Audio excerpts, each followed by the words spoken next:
Venkatesh sir, நீங்கள் எப்படி பார்க்குறீர்கள், இதை எப்படி புரிஞ்சுக்கலாம்? இல்லை, குற்றச்சாட்டு அப்படின்றது கிடையாது. ஒரு கட்சியினுடைய தலைவர் அந்த கட்சியை ஒருங்கிணைத்து கொண்டு போகிறது தான் அவருடைய பிரதான வேலை. அதுதான் இபிஎஸ் அவர்கள் வந்து தொடர்ந்து செஞ்சிட்ருக்காரு.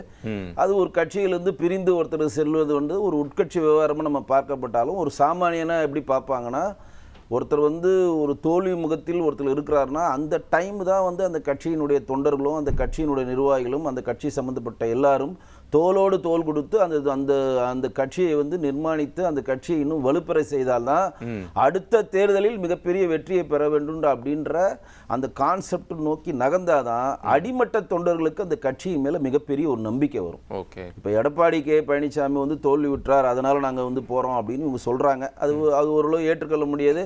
எடப்பாடி பழனிசாமி ஃபியூச்சரா அவர் வந்து கட்சியில வந்து பொதுச்செயலராக இருக்கணுமா இல்லை வேற பொறுப்புல இருக்குமான்றது தீர்மானிக்கிறது அந்த கட்சியினுடைய செயற்குழு பொதுக்குழு. அது உள்ள நம்ம வர விரும்பல. ஆனா எடப்பாடி பழனிசாமி புதுசா தோக்கல, அவர் ஆல்ரெடி கிட்டத்தட்ட 9 முறை 10 முறை தோத்துருக்காருல்ல. இல்லை சார், அதுதான் காரணமாக கேட்குறாங்க. இப்போ உங்களுக்கு இதுக்கு முன்னாடி ஒரு ஆப்ஷன் இருந்திருக்கு இல்லையா, அந்த ஆப்ஷனை வந்து ஏன் அதை வந்து சரிப்படுத்திருக்க கூடாது, ஏன் அதை வந்து லுக் அவுட் பண்ணியிருக்க கூடாதுன்னு சண்முகம் கேட்குறாரு. அது ஒத்துக்கிறேன். அது வந்து இப்போ சண்முகம் அவர்கள் வைக்கிற கோரிக்கை என்னன்னா, தாவேக்காவோட ஒரு அலைன்ஸ் வந்துச்சு, அவங்க நிராகரிச்சிட்டாரு. தேசிய திராவிட முற்போக்கு கூட்டணி வந்து வந்தாங்க, நிராகரிச்சிட்டாரு. டாக்டர் கிருஷ்ணசாமி அவர்கள் வந்தாரு, நிராகரிச்சிட்டாரு. தன்னிச்சையா அவர் செயல்பட்டாருன்னு சொல்றதெல்லாம் ஒத்துக்கிறேன். அது ஏன் செயல்பட்டாரு என்னன்றது அவங்க கட்சியினுடைய செயற்குழு பொதுக்குழு முடிவு எடுக்கட்டும், அது உள்ள வர விரும்பல. இப்ப இவங்க தேர்ந்தெடுக்கப்பட்டது ஏபி ஃபார்ம்ல சைன் பண்ணது எடப்பாடி பழனிசாமி, ரைட்டா? ரெண்டாவது, எடப்பாடி பழனிசாமி அவர்கள் தான் தமிழ்நாட்டின் முதலமைச்சர் வேட்பாளர் சொல்லிதான் இவங்க ஓட்டு கேட்டிருக்காங்க. இப்ப அந்த சைடு இருக்கிறாங்களே 25 பேர் இருக்காருன்னு சொல்றாங்கல்ல, சி.வி. சண்முகம், வேலுமணி உட்பட, அவர்கள் எல்லாம் ஜெயிச்சது அனைத்திந்திய அண்ணா திராவிட முன்னேற்ற கழகத்துடைய தொண்டர்கள் ஓட்டளித்தது மட்டும் அவங்க ஜெயிக்கல. தேசிய ஜனநாயக கூட்டணி சேர்த்த மற்ற கட்சிகளும் சேர்த்து அவர் ஓட்டளிச்சிருக்காங்க. அதுவும் அங்க இருக்குல்ல. நீங்க வந்து திமுகவுக்கு எதிரான நிலைப்பாடோ தாவேக்காவுக்கு எதிரான நிலைப்பாடோ எந்த நிலைப்பாடு வேணா எடுத்துக்கங்க, ஆனா உங்களுக்கு ஜெயிக்க வச்சது தேசிய ஜனநாயக கூட்டணி சார்பாக தான் அவங்க வென்றெடுத்திருக்காங்க.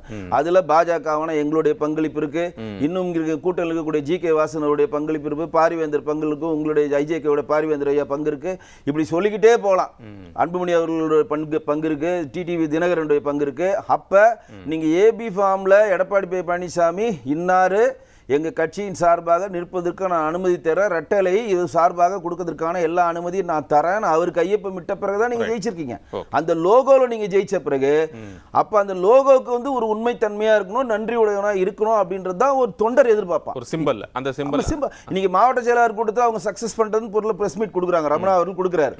80 மாவட்ட பேர்ல 70 பேர் கலந்துட்டாங்கன்னு சொல்றாரு. அப்ப மாவட்ட செயலாளர்கள் என்ன நினைப்பாங்கன்னா, கட்சி ஒத்துமையா இருக்குதுன்னு நினைப்பாங்க. ஜெயிக்கிறது தோக்குறது சகஜங்க. எல்லா கட்சியும் இன்னைக்கு 2 கட்சி 1980 பாரதிய ஜனதா கட்சி இருக்கு, நீங்க நாட்டில் 22 இடத்துல ஆள்றோம்.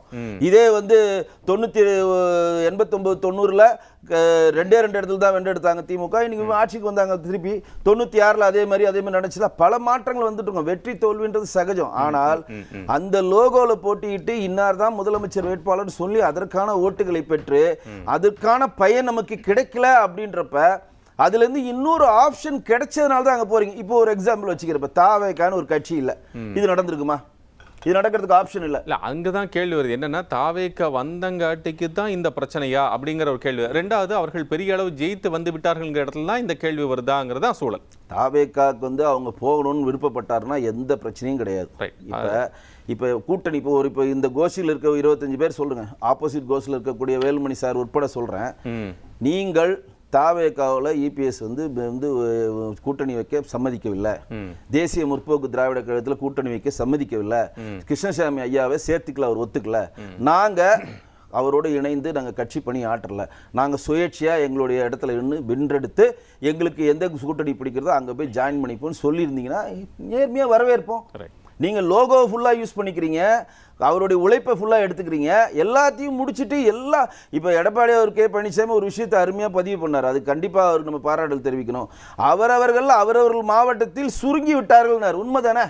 இன்னைக்கு வேலுமணி அவர்கள் மட்டும்தான் தொண்டாமுத்தூர்ல வென்றெடுத்தாரு, கோயம்புத்தூர்ல காலியில்.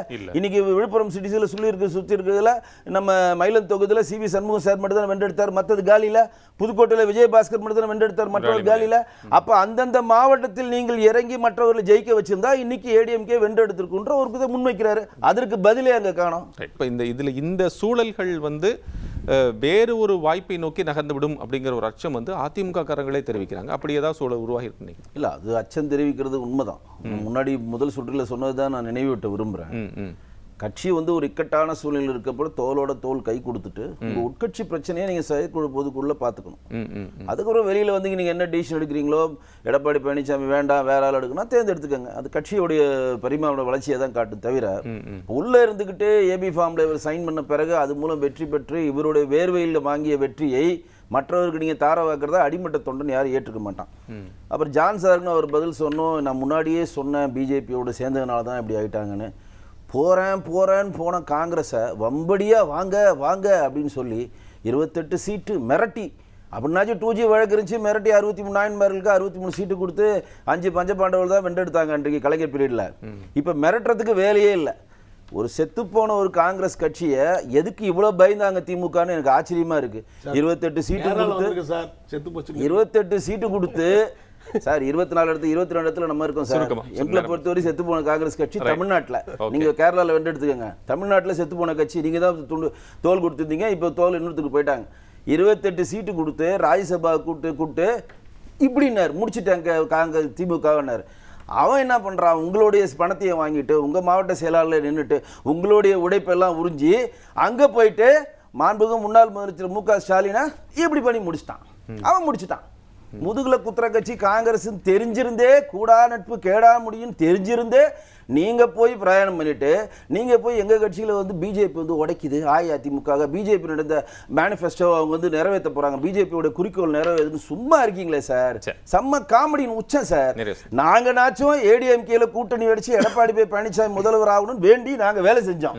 உங்களுக்கு உங்க பின்னாடியே வந்து உங்க காசையும் வாங்கிட்டு உங்க உழைப்பையும் உறிஞ்சு உங்க முதுகுலே குத்திட்டு போனவனை பத்தி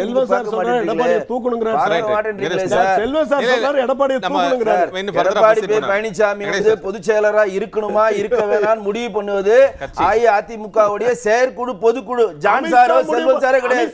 அவர் யாரு தூத்துக்குடி செல்வம் யாரு? அஇஅதிமுகவுடைய மூத்த தலைவரா தூத்துக்குடி செல்வம் யார்? அவரு யாருங்க? அவர் யாருங்க முடிவு பண்றது? அவர் யாருங்க முடிவு பண்றது? நீங்க யாருங்க முடிவு பண்றது? இல்ல இல்ல வேண்டாம் வேண்டாம். உங்களுக்கு காங்கிரஸ் கொடுத்த அல்வாவை சொல்லுங்க. உங்களுக்கு காங்கிரஸ் கொடுத்த அல்வாவை சொல்லுங்க. அத சொல்ல மாட்டேங்கிறீங்க. தனிப்பட்ட தாக்குதல்கள் வேண்டாம். ரைட்.